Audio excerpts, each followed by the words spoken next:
Good afternoon and welcome to the online news and sport from North West News. I'm Dominic Ellis. First today. Firefighters from Lancashire and Greater Manchester have returned home from Japan after freezing conditions hampered the rescue operation. They said they found no survivors in the devastation caused by the tsunami and earthquake.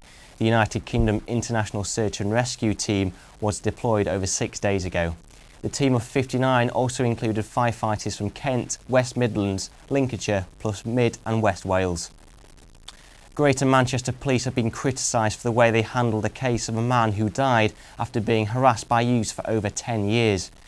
64-year-old David Askew from Hattersley collapsed and died outside his house last March after he tried to stop yobs breaking down his garden gate. The report released today criticised the force for not treating the case as a priority and regarding Mr Askew as part of the problem. CCTV cameras installed outside his house were deemed as inadequate and bad quality and weren't able to be used in court. Police have apologised and are planning to review how they deal with antisocial behaviour. Police investigating an attempted armed robbery on a Lancashire jewellers have appealed for information about a car. They want to hear from anyone who may have seen a silver Renault Laguna being driven from the raid at David Burns Jewellers on Hesketh Lane, Tarleton. 3 masked men armed with an air rifle fled empty-handed on Thursday morning. And now for some good news for the North West. Employment figures are on the rise. The Office for National Statistics shows that more than 16,000 people have been employed since January in the region.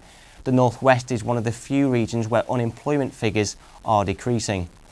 Elsewhere in the UK, the number of people still looking for jobs are now at a record high. National statistics show the unemployment rate stand at over 2.5 million people, which are the worst we've seen since 1994. House prices in the North West are on the up slightly since last month, but that's still 3% down compared to this time last year. Figures are out today are showing that the average house in the region cost £165,000.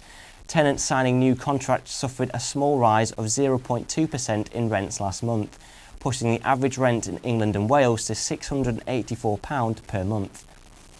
A man has admitted injuring a group of nightclub revellers in Rochdale after he drove a stolen car along a crowded pavement.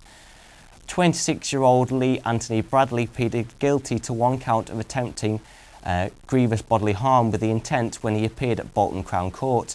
He also admitted 2 counts of assault, taking a motor vehicle without consent. Now, more than 500 runners laced up their trainers in the memory of James Border at the weekend. The race took place in the grounds of Knowsley Hall in Liverpool. It was the first major fundraising event for the new charity set up in the memory of James, who would have turned 21 this week.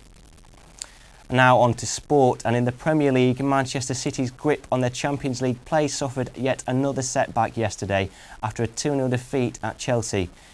Ramirez scored a classy second goal to wrap up a victory that saw City drop to 4th, 1 place below their West London rivals. Better news for Liverpool fans though, their faint hopes of a push towards the top 4 remain intact after an away win at Sunderland. A controversial Dirk Kuyt penalty put the Reds ahead before Luis Suarez scored from a near impossible angle to ensure Liverpool left the Stadium of Light with a 2-0 win.